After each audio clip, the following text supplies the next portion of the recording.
Владата на Мицковски им ги скрати субвенциите на земјоделците за 40 милиони евра. Од времето на СДСМ, кога субвенциите беа 140 милиони евра, Мицковски ги намали на 100 милиони евра. Ова е огромен удар врз земјоделците, врз нивниот труд, нивните семејства и екзистенцијата. Пред избори ВМРО, организирана криминална група, на земјоделците им ветуваше 180 милиони евра субвенција.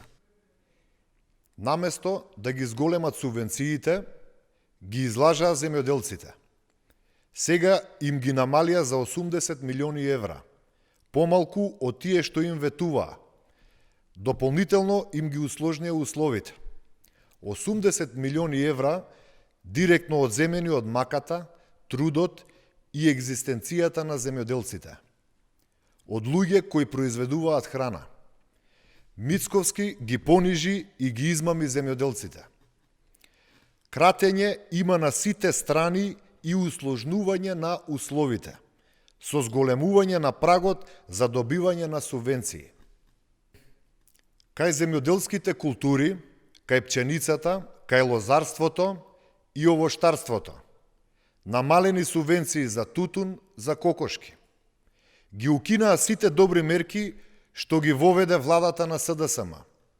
Ја укинаа авансната исплата за субвенции, земјоделецот остана без сигурност, без поддршка, без чувство дека нивниот труд се вреднува.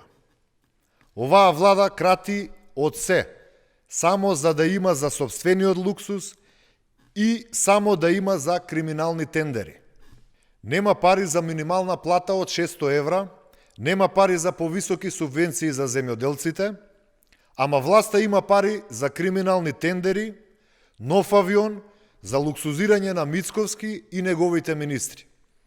СДСМ бара итна ревизија на програмата, враќање на средствата и вистинска поддршка за малите и средни земјоделци.